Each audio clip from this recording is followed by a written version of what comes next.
አይ ጋሽ አሸብር በጣም ነው እንደ ሰራተኛ ያማረ።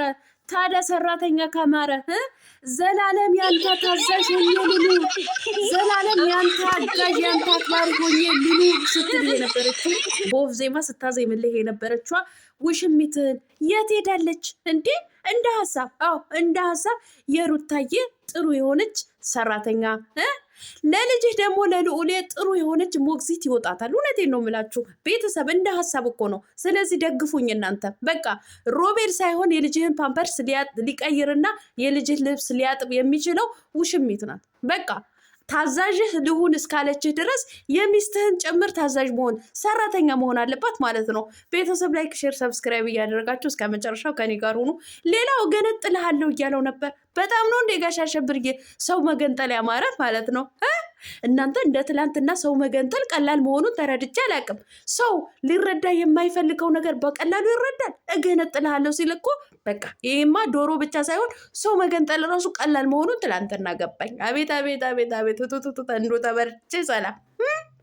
እናንተ የመጨረሻው ደግሞ የቅናት ጥጉ አብርሃም እኮ ቅናት ነው እንደዚህ የሚያንጨረጭረው። ቤተሰብ ጥሩ ምቀኛ የሆነች ጎረቤት እኮ በቃ ወጣው እኮ በቃ እንዴት ነው ነገረኛ ጎረቤታሞች ታውቃላችሁ? ልክ እንደዚህ አይነት ነው እየወጣችሁ ያሉ። ኧረ ዛሬማ እንሄድባቸዋለን። ላይክ፣ ሼር፣ ሰብስክራይብ እያደረጋችሁ እስከ መጨረሻው ከኔ ጋር ሆኑ። አሰላሙ አሌይኩም ወራህመቱላሂ ወበረካቱ። ውድና የተከበራችሁ የቻናሌ ቤተሰቦች ሰላም ብያለሁ። በያላችሁበት ሰላማችሁ አላህ ያብዛልኝ። ላላህ ብዬ ወዳችኋለሁ። ለቤቴ ወይ ለቻናሌ አዲስ ከሆናችሁ ሰብስክራይብ እንዲሁም የደወል ምልክቱን በመጫን ቤተሰብ ይሁኑ። ከዚህ ወይ ቤተሰብ ሆናችሁ ላይክ፣ ሼር፣ ኮመንት ለምታረጉልኝና ለምታበረታቱኝ እጅግ በጣም አድርጌ ከልብ አመሰግናለሁ። አላህ ያክብርልኝ። ዛሬም እንደተለመደው በሌላ ቪዲዮ መጥቻለሁ። ቪዲዮን ከወደዳችሁ ላይክ፣ ሼር፣ ሰብስክራይብ ማድረጋችሁን እንዳትረሱ ውዶችዬ። የዛሬ ቪዲዮ መግቢያችሁ ላይ እንዳያችሁት ወይም እንዳደመጣችሁት የጋሽ አሸብርና የሩታዬ ቪዲዮ ነው ማለት ነው። እንግዲህ ጭቅጭቁ ንዝንዙ አሁንም ቀጥሏል። ጋሽ አሸብር ሩታዬ ቤት ድረስ ሄዶ በስመ ልዑሌን ማየት ብሎ እንግዲህ ቤቷን ከች ብሎ ገብቶ ነገር እየፈጠረ ይገኛል ማለት ነው። ከሩታ ጋር ማን ነው የሚባለው? ሮቤል ነው የሚባለው። ሮቤልን ሲያየው ደሙ ፍልት ብሏል፣ ተንተክትኳል ማለት ነው። እገነጥላለሁ አለ እኮ። አቤት አቤት! እኔ ድሮ ማለት ነው ዶሮ ሲገነጠል ነበረ የማውቀው ማለት ነው። ቀላል አይደለም ዶሮ መገንጠል ማለት ነው። ከባድ ነው፣ ለማያውቅ ይፈትናል። ነገር ግን እንደ ትላንትና ሰው መገንጠል ቀላል እንደሆነ በህይወቴ ተረድቼ አላውቅም ማለት ነው። ከመቼው ገነጠለው ብዬ ሳስብ ዞር በል ብላ ጀግኒቷ ሩትዬ ወደዛ ገፈተረችው ማለት ነው። እንዶ ጋሽ አሸብርዬ እንዶ የታደሰ ልጅ ማለት ነው። ሰው መገንጠል በጣም ነው እንደ ያማረህ አንተ ሰውዬ። ኧረ ተው እንዴ! ቂሊንጦ ደግሞ እንዳትገባብን እንጂ እንደዚህ እንዶ ጦርነት እንደፈጠርክብን እንደዚህ ጭቅጭቅ እየፈጠርክብን ብትኖር ነው የሚሻለው ማለት ነው። እንደ ሮቤልን ገንጥለ ቅሊንጦ ገብተህ እዛው ማንቆርቆሯ ነው ምንድነው ጄሪካን ነው እንዶ አያገባኝም ከሚንጠለጠልብህ ማለት ነው። ምንድን ነው በዚህ ልክ እንደዚህ ቅጥል ለረር ያደረገ? ቤተሰብ ቅናት፣ አቤት ቅናት፣ አቤት ቅናት። እንግዲህ ሰሞኑ እኔ ቪዲዮ አልሰራሁበትም ነበረ። ገኒ መጥታ እንግዲህ ለምንድን ነው ከቤት ያስወጣሽው? ለምን ታስወጪዋለሽ? እንዶ አንድ ክፍል ይዞ ይቀመጥ ብላ ስትከራከረው አቶ ሮቤል እሷ እንደውም ውጭ ሀገር ልትወጣ ነው፣ የሚያከብራት የሚወዳት የሚያፈቅራት ሰው ተገኝተዋል ብሎ ተናግሮ ነበረ። እንዶ አፉ ውልም የሚያደርገው ብላሱን ወለም የሚያደርገው ብቻ አይመለከተኝም። ሩታዬማ አዎ የራሴን ህይወት እኖራለሁ ብላለች፣ ያቀን ማለት ነው። እና እንግዲህ እሱ ሲያይ አጦለወለው፣ ጋሽ አሸብር ሲያጦለውለው አደረ ዋለ። በትላንትናው ዕለት እንግዲህ አፈረጠው ማለት ነው። እሱ ቤቴ እንዲገባ አልፈልግም። ለምንድን ነው እሱ የምታመጪው?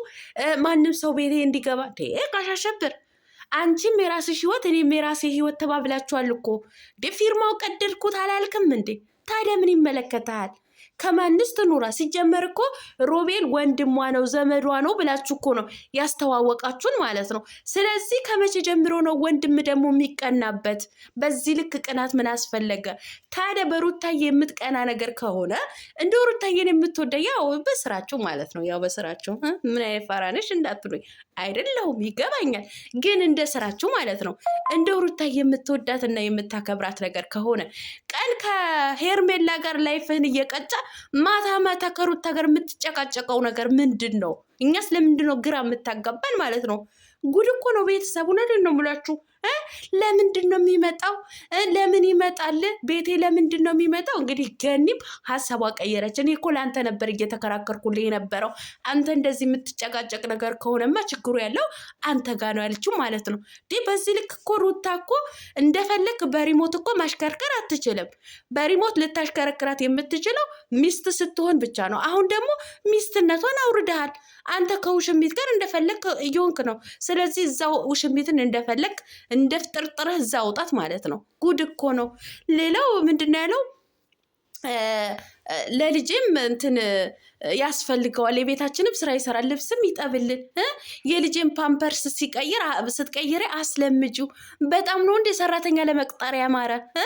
እንደው ለሩታዬ ሰራተኛ ቀጥርላታለሁ ብዬ ነበር። በቃ አሁን እሱ ነው የሚያስፈልገን። አይ ሮቤል ሳይሆን የሚያስፈልጋችሁ፣ እውነቴን ነው የምልህ ጋሽ አሸብርዬ፣ እንደው እኔ ልሙትልህ እንደ ሀሳብ ማለት ለምን እንደ ሀሳብ 100% ማለት ነው።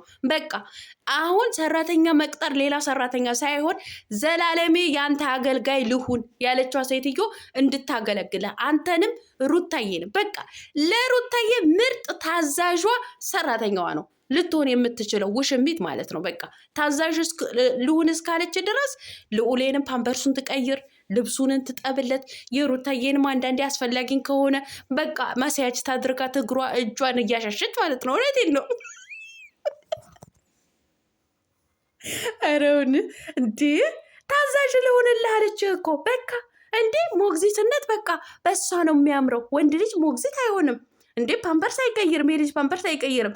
የልጅ ልብስ አይቀይርም፣ አያጥብም። ስለዚህ ሞግዚት ሄርሜላ በቃ ለነብሯ ለጀግናዋ ለሩታዬ ይገባታል፣ ሰራተኛ ማለት ነው። ስለዚህ የትኛውም ሴት ሰራተኛ እንዳታመጪ ሩታዬ፣ የኔ አንበሴት ማለት ነው። ሰራተኛ ካስፈለገኝ ውሽሚትን አምጥተህ ቅጠርልኝ። አዎ ውሽማህን አምጥተህ ቅጠርልኝ በይ። የምን መጨቃጨቅ ነው? የምን መጨቃጨቅ ማለት ነው እንዴ? አንተ እንደ ምቀኛ ጎረቤት እንደ ነገረኛ ጎረቤት መተህ የምትጠዘጥሰው ምንድን ነው? በሰላምህ ነው? ደግሞ እኮ መጨረሻ አካባቢ እኮ በጣም ታምሪያለሽም፣ በጣም ነው የምታምሪው እያለ ማለት ነው። በጣም ነው የማምረው። ምንድን ነው የምታየኝ? ልትገዛኝ ነው? እኔ ከሆንኩኝ አልሸጥም ማለችው ማለት ነው። አይ ሩታዬ፣ ኧረ ሩታዬ፣ እሱማ ሙሉ ለሙሉ ሊገዛሽ ነው እየፈለገ ያለው ማለት ነው። አቤት ቅናት፣ አቤት ቅናት። እኔ እኮ አሁን እንደዚህም እያየች እኮ ውሽሚት ከሱ ጋር የምትሽለጠለጠው ነገርስ ቤተሰብ ከሱ ጋር የምትሽለጠለጠው ሙሉ ለሙሉ እኮ ጋሽ አሸብር ልቡ ያለው እኮ ሩታ ላይ ነው። ሩታ ማለት ነው የሚጨቃጨቃት እኮ ሩታ። እውነቴን ነው የምላችሁ እንደ ምቀኛ ጎረቤት እየመጣ የሚነዘንዛት ያለአንዳች ምክንያት አይደለም። ግን ከሷ ከሄደ በኋላ ደግሞ ከሄርሜላ እንደፈለገ ሲሆን ሄርሜላ ስትቀበለው ነው በጣም የሚገርመኝ ማለት ነው። እኔ የምለው ውሽሚት ሄርሜላ አልኩኝ ደግሞ ውሽሚት ባጣሽ ቆይሽ ነሽ እንዴ አንቺ ማለት ነው። ከሚስቱ ጋር እንደፈለገ ቢወዳት እኮ ነው ቢወዳት ነው ብቻ ይሁን። እሷን እኮ ስለሚፈልጋት ነው እንደዚህ እየሆነ ያለው ማለት ነው። አንቺ ደግሞ ተቀብለሽ አብረን እንሩ፣ አብረን አንድ ላይ እንሁሩ፣ አንድ ክፍል ልስጥ፣ እንደዚህ እየተጋጋሽ ራስሽን የምታረግሽ ማለት ነው። ከዛሬ ጀምረሽ እውነቴን ነው ብልሽ የጋሽ አሸብር ታዛዥህ ልሁን ስላልሽ በእኛ ስምምነት፣ አዎ በሩታዬ እህቶች ስምምነት የሩታዬ ምርጥ ሰራተኛዋ ልትሆኝ ነው ምንፈልገው ማለት ነው። በቃ እውነቴን ነው የምልሽ። የልዑል ፓምፐርሱ ቀይሪለት፣ ልብሱን እጠቢለት፣ በቃ ተንከባከቢው። ጡጦ እያጠብሽ ወተት በሚያስፈልገው ሰዓት በጥብጠሽ እያጠጣሽ፣ በቃ ሩታ ሪላክስ ማድረግ አለበት። ሪላክስ ማለት ነው። እንዲህ ነችና ደግሞ እኮ በጣም የገረመኝ ማለት ነው። አይ ትላንትና እውነቴን ነው ስቅ ያለው እኮ ያው ጊዜ አላገኘሁም አልሰራሁም እንጂ እንትና ገኒ ምን ትላለች? የአብርሃም አክስት እኮ ናት። ምን ትላለች?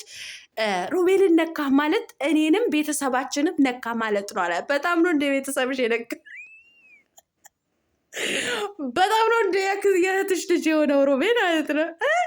እኔ እኮ ለማስመሰል የምትሄዱት ርቀት ይገርማል። ሰውን ለማሳመን ማለት ነው። ሮቤልን ነካ ማለት እኔንን ነካኝ ማለት ነው። ቤተሰቡንም ነካ ማለት ነው። አይ ባንሽ ገንዬ፣ አሁን እርሶ ጥሩ ነው። እኔ ደስ ይሉኛል። አንዳንዴ እኮ ጎበዝ ነው። እኔ ልሙትሎት፣ ግን አንዳንዴ ህዝቡን ለማሳመን አይታትሩ። እኛ እኮ የምናውቅ ብዙዎቹ አለን ማለት ነው። ለማንኛውም ይመቻችሁ።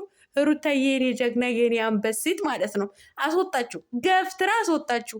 ሎሌንም አታይም በእንደዚህ ሁኔታ አታይም ብላ ገፍትራ አስወጥታዋለች ማለት ነው። ገፍትራ በቃ